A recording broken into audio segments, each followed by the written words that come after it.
Hi friends, नमस्कार. मी Amruta. Connect cooking with अमृतामध्ये तुम्हा सर्वांचं खूप खूप स्वागत. आज आपण अशी एक रेसिपी बघणार आहोत ज्याला तुम्ही शंकरपाळेही म्हणू शकता, बिस्किटही म्हणू शकता आणि टोस्टही म्हणू शकता. कारण याची बनवण्याची प्रोसेस शंकरपाळ्यासारखीच आहे, पण याची टेस्ट कोकोनट बिस्किटसारखी लागते. तसेच हे टोस्टसारखे दिसतात, त्यामुळे आपण याला शंकरपाळे टोस्ट असं म्हणूयात. खूप खूप खुसखुशीत होतं ते.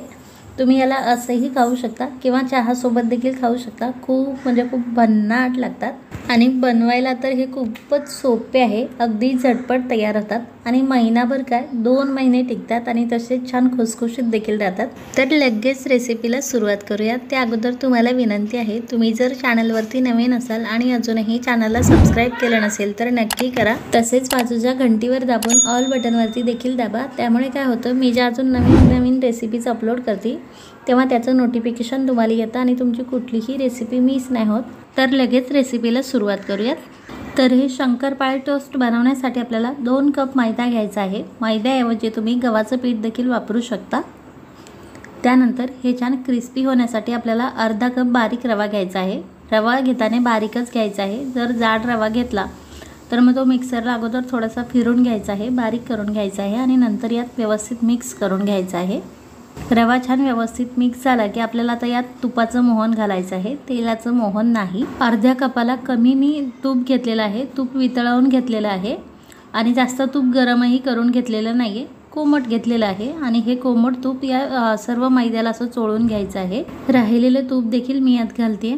2 कप मैदा आणि अर्धा कप रवा यासाठी आपल्याला अर्ध्या कपाला कमी तूप घ्यायचं आहे आणि तूप वितळवून त्यानंतर मोजून घ्यायचं आहे, नाहीतर मग तूप जास्त भरू शकतं. तूप मैद्याला व्यवस्थित चोळून घेतल्याच्या नंतर या मैद्याची अशी मूठ वळली पाहिजे इतपत आपल्याला यात मोहन घालायचं आहे. त्यानंतर आता मी यात शंकरपाळ्यापेक्षा याची टेस्ट अजून छान येण्यासाठी 1/4 कप आपल्याला डेसिकेटेड कोकोनट घालायचं आहे. यामुळे खूप छान टेस्ट येते याला. फ्लेवरसाठी आपल्याला यात 1/4 टीस्पून इलायची पावडर घालायची आहे, चिमूटभर मीठ घालायचं आहे आणि टोस्ट छान दिसण्यासाठी आपल्याला यात 2 टेबलस्पून पांढरे तीळ घालायचे आहे. त्यानंतर यात पिठी साखर घालायची आहे. तर 1/4 कप पिठी साखर आपल्याला यात घालायची आहे. तुम्हाला टोस्ट थोडेसे गोड आवडत असेल तर 1 कप तुम्ही यात पिठी साखर घालू शकता. 1 कपापेक्षा जास्त पिठी साखर घालू नका, नाहीतर मग हे तेलात विरघळतील. आता आपल्याला हे व्यवस्थित मिक्स करून घ्यायचं आहे आणि आता आपल्याला यात थोडं पाणी घालून मीडियम कन्सिस्टन्सीमध्ये याचा एक गोळा मळून घ्यायचा आहे. जास्त घट्टही नाही आणि जास्त पातळही नाही आहे. तसेच पाण्याऐवजी तुम्ही दुधाचा देखील वापर करू शकता, परंतु मग हे टोस्ट जास्त दिवस टिकत नाही, त्यामुळे इथे मी पाण्याचा वापर करते. तर थोडं पाणी घालून याचा एक गोळा मळून घेते मी. अशा प्रकारे तुम्ही पाहू शकाल. कन्सिस्टन्सी याची तुम्ही पाहू शकाल, जास्त घट्टही नाही आहे आणि जास्त पातळही नाही आहे. हे पीठ मळण्यासाठी मला 1/4 कपाच्या आसपास पाणी लागलेलं आहे. 1 कपातलं हे थोडंसं पाणी उरलेलं आहे. हे पीठ आज आपल्याला रेस्टसाठी ठेवायचं आहे 10 ते 15 मिनिट. 15 ते 20 मिनिट होत आलेलं आहे. पीठ आपलं छान रेस्ट झालेलं आहे. आता आपल्याला याचे शंकरपाळे बनवून घ्यायचे आहे. तर त्यासाठी हे पीठ आपल्याला थोडंसं असं मळून घ्यायचं आहे आणि याचे 3 पार्टमध्ये आपल्याला हे कट करून घ्यायचं आहे.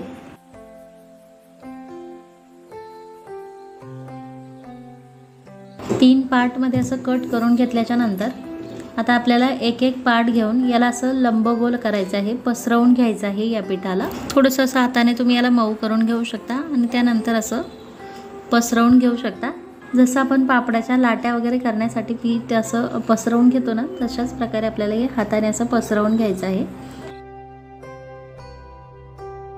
त्यानंतर आपल्याला हे असं हाताने दाबून याला चपटा करून घ्यायचा आहे, चपटा आकार द्यायचा आहे. आपल्याला हे लाटायची वगैरे गरज नाही. खूप सोपे आहेत हे शंकरपाळे टोस्ट बनवायला. आणि आता याला असं चपटं करून घेतल्याच्या नंतर आपल्याला शंकरपाळे किंवा मग टोस्ट म्हणा कट करून घ्यायचं आहे. तुम्हाला हव्या त्या आकारात तुम्ही कट करू शकता. तुमच्याकडे असं चौकोनी डबी नसेल तर गोल आकाराचं काहीतरी असेल झाकण वगैरे, तर त्याने देखील तुम्ही हे कट करू शकता किंवा तुम्हाला हव्या त्या आकारात हे तुम्ही कट करून घेऊ शकता. माझ्याकडे चौकोनी डबी होती, त्यामुळे मी याला चौकोनीच आकार देते. आपल्याला असे डबे फक्त प्रेस करायचे आहे. खूप छान शंकरपाळी तयार होत आहे, तुम्ही पाहू शकाल. लाटायचे वगैरे बिलकुल झंझट नाही याला. शंकरपाळी टोस्टचा आकार तुम्ही पाहू शकाल कितपत ठेवलेला आहे मी. तर जास्त मोठेही करायचे नाही, नाहीतर मग आतून कच्चे राहतील तळताना. आता राहिलेले सर्व शंकरपाळी टोस्ट देखील मी अशाच प्रकारे बनवून घेते. सर्व शंकरपाळी टोस्ट मी बनवून घेतलेले आहे। आकार तुम्ही याचा पाहू शकाल। परत एकदा दाखवते। यात आपण तळून घेऊयात। ही शंकरपाळी तळण्यासाठी तेल आपल्याला म्हणजे जास्त गरम करून घ्यायचं नाहीये, नाहीतर मग काय होईल, हे लवकर तळले जातील आणि वरती येतील आणि आतून कच्चे राहतील। तेलात टाकल्याच्या नंतर तुम्ही पाहू शकाल हे बुड अशीच राहत आहे आणि बुडबुडे देखील तेलाची कमी आहे। अशाच प्रकारे आपल्याला तेल गरम हवे, जास्त गरमही नकोय। आणि आता एकदम लो फ्लेमवरती आपल्याला हे तळून घ्यायचे आहे, हाय फ्लेम करायची नाही। तसेच आपल्याला याची लगेच साईड चेंज करून घ्यायची नाही। हे थोडेसे तळल्याच्या नंतर आपल्याला याची साईड चेंज करायची आहे।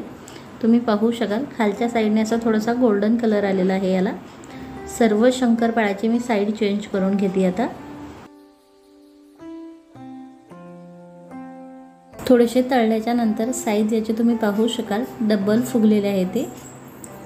खूप म्हणजे खूप खुसखुशीत होतात ही शंकरपाळी टोस्ट। सर्व शंकरपाळी टोस्टची मी साईड चेंज करून घेतलेली आहे आणि आता आपल्याला ह्या साईडने देखील हे छान तळून घ्यायचे आहे, पण लो फ्लेमवरती। बिलकुल जास्त घाई गडबड करायची नाही हे तळताना। एकदम लो फ्लेमवरती आपल्याला हे छान तळून घ्यायचे आहे। अधूनमधून याला असं हलवत राहायचं आहे आणि ह्यात आपल्याला थोडेसे ब्राऊन कलरचे होईस्तोवर छान तळून घ्यायचे आहे। जसं आपण शंकरपाळी तळून घेतो तशाच प्रकारे। शंकरपाळी टोस्ट आपली छान तळलेली आहे, तर लगेच हे मी झाऱ्यात काढून घेते आता।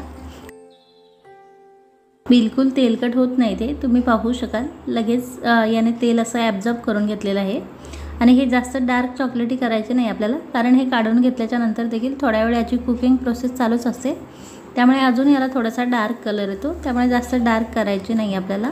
लगेच दुसरी बॅच देखील तेलात घातलेली आहे मी, ही देखील आपल्याला पहिल्यासारखी छान तळून घ्यायची आहे। आपल्या शंकरपाळी टोस्टला काय सुरेख कलर आलाय तुम्ही पाहू शकाल आणि खूप छान डबल फुगलेले आहे, तसेच खूप खुसखुशीत देखील झालेले आहे। ते सहज भुगा होतो याचा, तुम्ही पाहू शकाल। चहा सोबत हे खूप मस्त लागतात, असेही खाऊ शकतात, असेही हे खूप मस्त लागतात। लहानांपासून मोठ्यांपर्यंत सगळ्यांना आवडतात हे, तर नक्की बनवा। आणि कशी वाटली तुम्हाला ही रेसिपी हे कमेंट करून नक्की सांगा। आणि तुम्हाला जर माझी रेसिपी आवडली असेल तर प्लीज रेसिपीला लाईक आणि शेअर करा। Bye bye.